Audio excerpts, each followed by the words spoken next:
কাফের মুশরিক বেঈমান ছিলেন, তারপরেও তারা বয়স পাইতেন।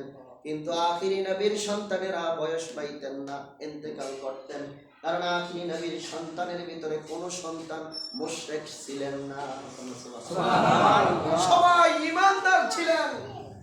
এই জন্যই আল্লাহ রাসূলকে যখন প্রশ্ন করা হলো, ইয়া রাসূলুল্লাহ, ইয়া হাবিবাল্লাহ, আপনার সন্তানরা কেন বয়স পাইতেন না? আল্লাহ রাসূল জবাবে বললেন, ও সাহাবীরা, আমার সন্তানেরা এই জন্য বয়স পায় না কারণ প্রত্যেকেই ঈমানদার, এবং এমন এমন তবকার ঈমানদার তারা, এমন স্থানের ঈমানদার তারা, একজন নবী হওয়ার যে যোগ্যতা থাকা দরকার তাদের ভিতরে ওই পরিমাণ যোগ্যতা আছে।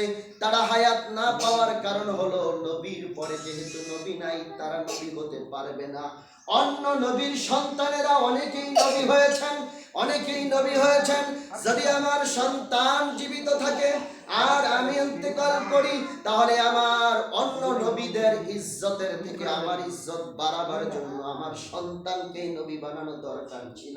কিন্তু আমার পরে যেহেতু নবী হওয়ার কোনো অপশন নাই, এই জন্য আল্লাহ তাআলা আমার সন্তানদেরকে আগেই নিয়ে যায়। সুবহানাল্লাহ।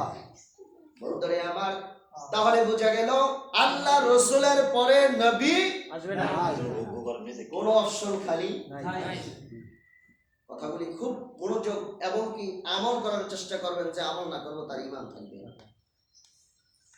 বন্ধুরে আমার, আমার নবীর বর্ণনা মতে বোঝা গেল প্রথম তার সন্তানদেরকে নিয়ে যাইতো, কারণ কি নবীর পরে নবী হওয়ার কোনো সম্ভাবনা নাই। তারপরে সাহাবা ইজমাইনদের ভিতরে ওই যে সিদ্দিক আকবরের কথা বলতেছিলাম, সিদ্দিক আকবর এমন দরকার ব্যক্তি ছিলেন, এমন মান সম্মান ইজ্জতওয়ালা ব্যক্তি ছিলেন, নবীদের খাসিয়ত, নবী হওয়ার যোগ্যতা তাদের ভিতরে ছিলেন। সুবহানাল্লাহ।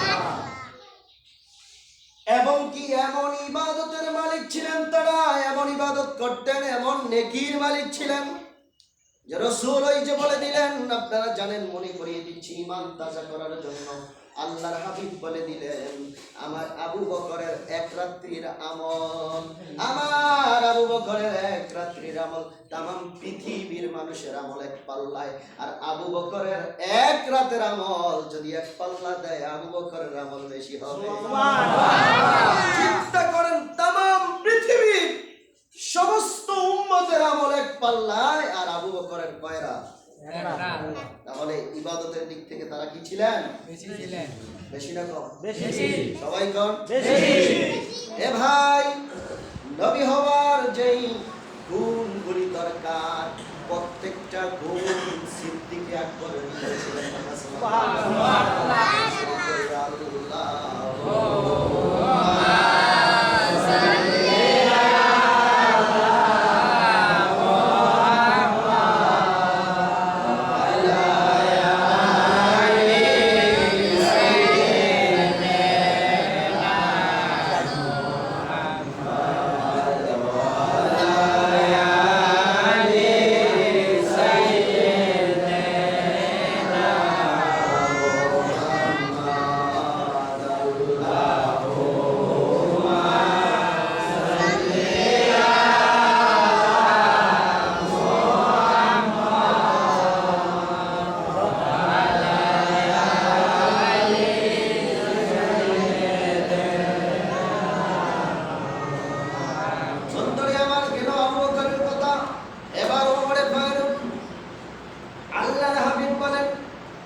প্রধান নায়ক তিনি সাক্ষী দিচ্ছেন।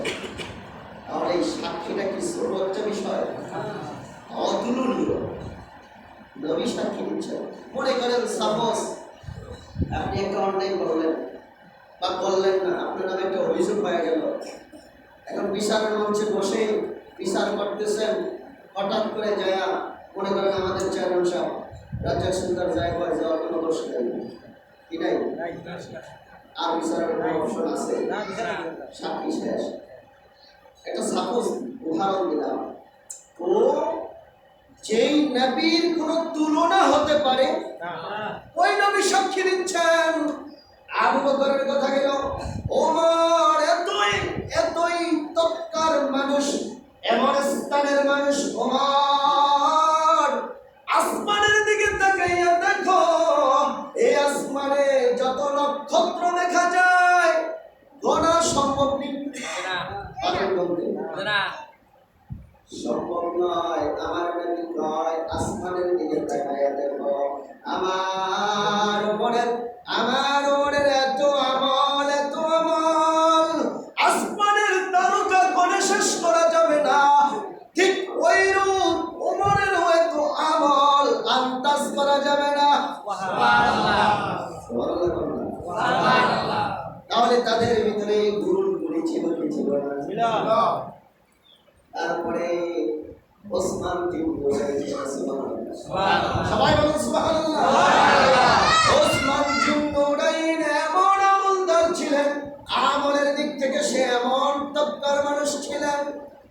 আল্লাহর নবী বলে, এই মদিনা মক্কায় যদি আমার আপন কোনো ব্যক্তি থাকে, সবাই আপন, তারপরেও রাসূল বর্ণনার জন্য বলছেন, আমার আপন কোনো ব্যক্তি থাকে, সে হচ্ছে ওসমান জিন্নুরাইন।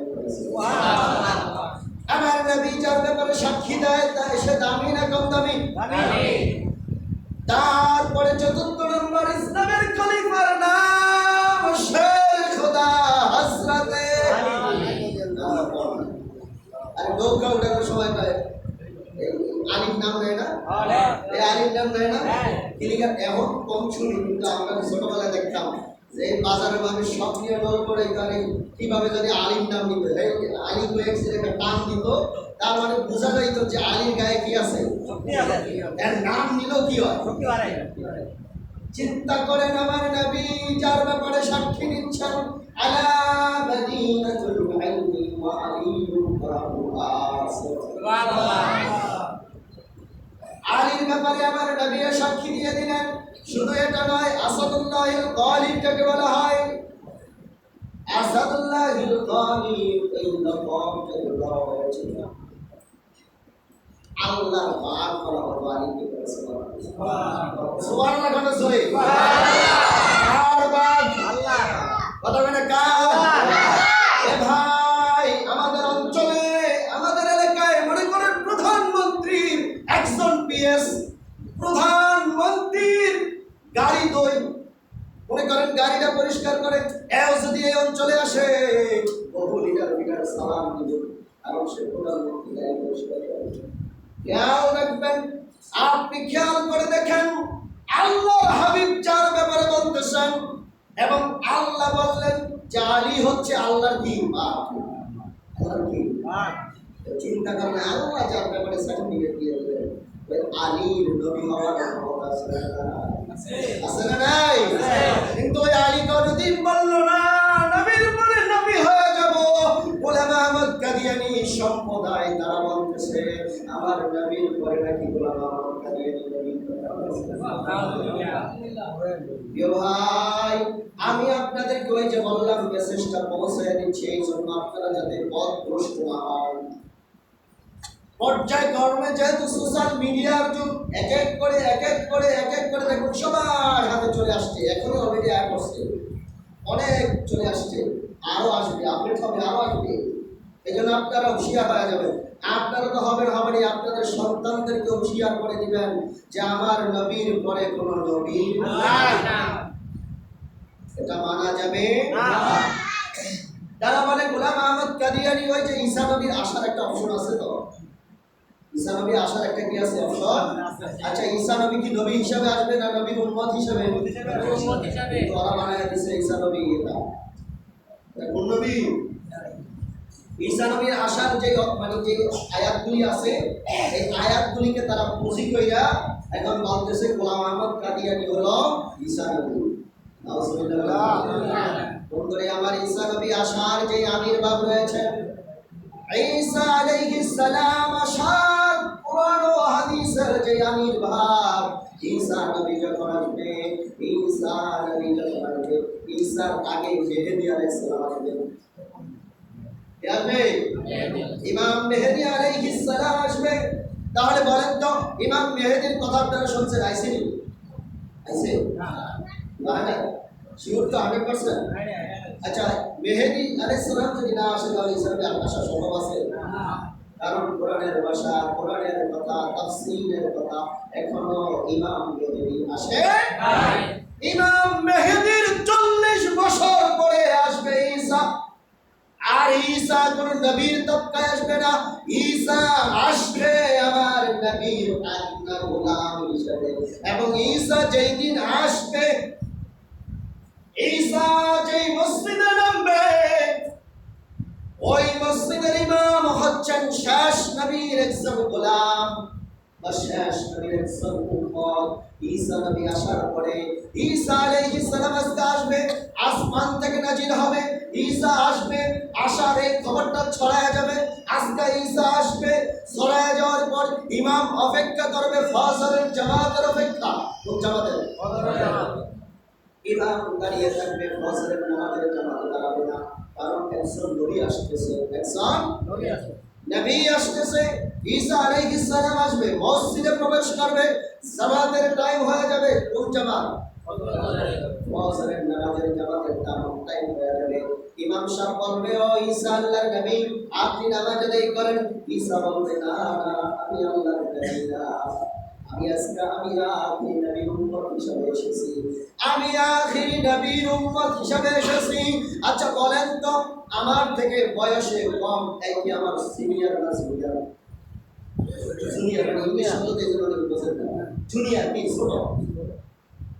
ঈসা নবী বলবে, ও ইমাম, নবীর তবকায় আমি আসি নাই, আমি উম্মতের তবকায় এসেছি, আমি উম্মতের উম্মত হয়ে এসেছি। তাহলে উম্মতের বয়স অনুযায়ী আপনি হলেন সিনিয়র। সুবহানাল্লাহ। সিনিয়র যেখানে থাকে, জুনিয়রের ওখানে কোনো পাঠ থাকে না। আপনি আজকে ইমামের জায়গায় দাঁড়িয়ে যান, ইমাম হয়ে নামাজ আদায় করেন। আমি ঈসা আপনার পিছনে নামাজ আদায় করব। সুবহানাল্লাহ। আর নবীর পরে নবী নাই। দুইটা স্লোগান মুখস্থ করেন, বলেন নবীর পরে নবী নাই। আমি যদি বলি যে নবী, আমি যদি বলি নবীর পরে নবী নাই, আপনারা বলবেন সংসদে আইন চলে। মাননীয় সরকার মহোদয় যদি সংসদে এই আইনটা করে দেয়, আচ্ছা এই দেশে হিন্দু আছে না? খ্রিস্টান আছে, সব ধর্মের লোক আছে। মুসলমান যায় কোনদিন চট্টাপ্পর দিছে? বাইবেলের থেকে কইছে? কথা বেটা কইছে না? প্রয়োজনে ইসলাম এমন একটা ধর্ম, হিন্দু যদি চায় পূজা করতে, মুসলমান চারপাশে ঘাট দিয়ে তাকে পূজা করার ব্যবস্থা করবে। এটার নাম ইসলাম। এটার নাম কি? ইসলাম। এটার নাম ইসলাম। ইসলাম কোন ধর্মকে হরণ করার নাম ইসলাম নয়, ইসলাম হচ্ছে রক্ষা করার নাম ইসলাম। যদি মুসলমান চায় 24 ঘন্টার ভিতরে সমস্ত হিন্দুকে মোদির দেশে পাঠাবো, মুসলমানের পক্ষে সম্ভব কি সম্ভব? আচ্ছা চিন্তা করেন আপনি, রাজরাজেশ্বরী ইউনিয়নে আমি ওই দিন ভোটার তালিকায় শুনলাম একজন হিন্দু হবে। রাজরাজেশ্বরী ইউনিয়ন ভোটার তালিকায়, গ্রামের কথা বলে, ভোটার তালিকায় একজন হিন্দু যাই যে একজন ছিল, ওরা বাদ হয়ে গেছে। এ ভাই, তাহলে একটা ইউনিয়ন, সাধারণ রাজরাজেশ্বরী ইউনিয়ন একজন হিন্দু ভোটার তালিকায় নাই। আপনি চিন্তা করে দেখেন, এরকম হাজার হাজার ইউনিয়ন আছে না নাই? এবং সরকারের আদর্শ গণনা অনুযায়ী দেখা যায় 95% হচ্ছে মুসলমান। আর 5% এর হিন্দু না, বিভিন্ন ধর্মের। তাহলে মুসলমান যদি চায় 24 ঘন্টার ভিতরে এই দেশ থেকে হিন্দু তাড়ায় দেব, সম্ভব কি সম্ভব না? কিন্তু ইসলাম এটা বলে না। ইসলাম বলে সে পূজা করতে চায়, তাকে ঘাট দিয়ে পূজা করতে দেওয়া হবে, তার যেন কোনো ক্ষতি না হয়। এটাই হলো ইসলাম। কেমন এক ধর্মের মালিক, কেমন এক ধর্ম অবলম্বী আমরা, কেমন এক ধর্ম আমরা মানতেছি, যে ধর্ম মারামারি, হানাহানি, কাটাকাটি শিখায়। এই ধর্মটা এমন ধর্ম জানেননি, এই ধর্মটা মার খায় মার খায় মার খায় মার খায়, কিন্তু ইসলামের উপরে যখন আঘাত এসে যায় তখন এই ধর্মটা দাঁড়িয়ে যায়। ইতিহাসের যুগে মুসলমানকে কোনো ধর্ম হারাতে পারে না। আমার নবী আজ থেকে 1450 বা 1500 বছর হয়ে গেছে, আমার নবী আমাদের থেকে বিদায় নিয়েছেন। আমার নবী থাকার সময়ও যখন আমার নবী একা মক্কাতে দাওয়াত দিয়েছেন, আমার নবী একা দাওয়াত দিয়ে সাকসেসফুল হয়ে গেছে। সুবহানাল্লাহ। এবং ওমরের মতো লোককে নবী মুসলমান বানাতে গেছে। সুবহানাল্লাহ। ওমরের মতো লোক আমার নবীকে অনেক কাফেররা হত্যা করতে আসতো, নবীর চেহারা মুবারক দেখে মুসলমান হয়ে যেত। সুবহানাল্লাহ। আমার নবীকে অনেকে হত্যা করার জন্য আসতো, নবীর ব্যবহার দেখে মুসলমান হয়ে যেত। সুবহানাল্লাহ। আমার নবীকে অনেকে বান মারার জন্য আসতো, আমার নবীকে কি এটা সম্ভব? সম্ভব। অনেকে বলে যে এইসব নাই, আরবি একটা কোরআনের ভাষায় আছে। তাব্বাত ইয়াদা সূরা নাজিল হয়েছে কেন বলেন তো? এই তাব্বাত ইয়াদা সূরা নাজিল হয়েছে এই বিষয়ের উপরে।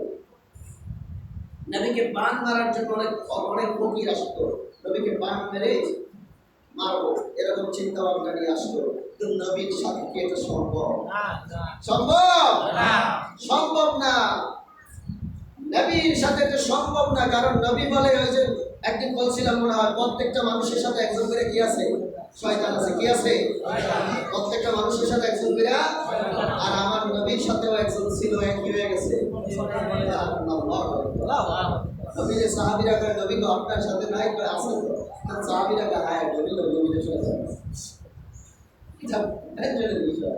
সাহাবীরা কয় নবী আপনার সাথেও আছে, আমার নবী কয় হ্যাঁ আছে। তবে সবাই আঁকড়ে চাইছে, তবে মারিয়ে দিতে আছে তাকায় দিয়েছে। ইয়া রাসূলুল্লাহ, হ্যাঁ তবে আল্লাহ রাসূল কয় আমার সাথে যে শয়তান আছে এটা আমার কাছে মুসলমান হয়ে গেছে। সুবহানাল্লাহ। আর আবু বকর শয়তান এটি মুসলমানের মতো এটি আবু বকর বানায় দিয়েছে। ঠিক কি না? এটি কি করছে? সবার তো নেওয়ার সময় ছেড়ে গেলাম, এই যে দোয়া করলাম আর আল্লাহ কবুল করে সাইড করে কিন্তু বকরের শয়তান তাহলে কত আপনি আচ্ছা আপনি কত বলেছি যারা ফজরের জামাত নাও ফজরের নামাজ পড়তে না পারছে কবুল কি জানি আল্লাহ জানে, এখন আমি তো জানি না। কারণ হে লোকটা আজ এমন ইবাদত করলো কিন্তু ফজর নামাজ তা আল্লাহ তাআলা তারপরে কবুল করে বলি আমিন। বন্ধুরে আমার, নবীর পরে তাহলে নবী, নবীর পরে নবী এবং কাদিয়ানী সম্প্রদায় এটা কাফের। এটা কি? আমরাও সরকারকে বলি প্রিয় সরকার আমরা আপনাকে ভালোবাসি, আপনি থাকেন আপনার জায়গায়, আমাদের কোনো টেনশন নাই, কিন্তু আপনার কাছে যেহেতু আমি বাংলাদেশের নাগরিক, আমার একটা চাওয়া আপনার কাছে থাকতেই পারে। সোশ্যাল মিডিয়ার যুগ, আপনার কাছে চাইতে চাই, হিন্দু যেরকম থাকে মুসলমান ঘাট দিয়ে রাখে, মুসলমান পাহারা দিয়ে রাখে, বৌদ্ধ যেরকম থাকে মুসলমান পাহারা দিয়ে রাখে, খ্রিস্টান যেরকম থাকে মুসলমান পাহারা দিয়ে রাখে, কাদিয়ানীরাও বাংলাদেশে থাকবে, মুসলমান পাহারা দিয়ে রাখবে। তবে কাদিয়ানী মুসলমান সম্প্রদায় নয়, এটা ঘোষণা করতে হবে। ঠিক না? মুসলমান বলে তারা বলবে যে নবীর পরে নবী গোলাম আহমদ কাদিয়ানী, তাহলে থাকতে পারবে। কিন্তু আমরাও কাদিয়ানীদেরকে ঘাট দিয়ে রাখবো এবং তাদের ধর্ম মানতে আমরা সহযোগিতা করব, কিন্তু বলতে হবে তারা মুসলমান, তারা কাদিয়ানী সম্প্রদায় বা তাদের যে কোনো সম্প্রদায় তাদের নাম দিয়ে দেবে, তারা থাকো কোনো আপত্তি নাই। তাহলে নবীর পরে নবী, নবীর পরে নবী, নবীর পরে নবী, নবীর পরে নবী, আমার নবীর পরে নবী। কাদিয়ানীরা কাফের, কাদিয়ানীরা কাফের, কাদিয়ানীরা কাফের, কাদিয়ানীরা কাফের, কাদিয়ানীরা কাফের। নবীর পরে নবী নাই, নবীর পরে নবী নাই। এটা ঈমানের কথা না, এটা কোনো দলের কথা নয়, এটা কোনো রাজনীতির কথা নয়, এটা কারো পক্ষের কথা নয়, এটা হচ্ছে আল্লাহ এবং তার হাবিবের কথা। জীবন যতদিন আছে বলতেই হবে। হ্যাঁ ওই যে বলছি কাদিয়ানী সম্প্রদায় থাকবে কিন্তু মুসলমানের পরিচয়ে থাকতে পারবে না। তারা তাদের পরিচয়ে থাকুক, আমরা তাদেরকে গান দিয়ে রাখবো। বন্ধুরা আমার, তাহলে আমরা আজকের জুমা থেকে একটা মেসেজ পেয়ে গেলাম যে কাদিয়ানী সম্প্রদায় এটা কাফের, কারণ তারা আমার নবীকে নবী মানে না, তারা গোলাম আহমদ কাদিয়ানী। এই গোলাম আহমদ কাদিয়ানীর মৃত্যু হয়েছে টয়লেটে মৃত্যু। কই কই আচ্ছা কোন একজন নবীর মৃত্যু কি টয়লেট হইতে হ্যাঁ আতা আল্লাহ বুখারী একজন নাম ছিল আল্লাহর ওলি আতা আল্লাহ বুখারী এই আতা আল্লাহ বুখারী আর এই গোলাম আহমদ কাদিয়ানী নামে বহাস হইছে বহাস আমি একটু সামি নবী আর ওই আতা আল্লাহ বুখারী বলতেছে যে না আমার নবী পরে নবী গোলাম আহমদ কাদিয়ানী জবাব দিল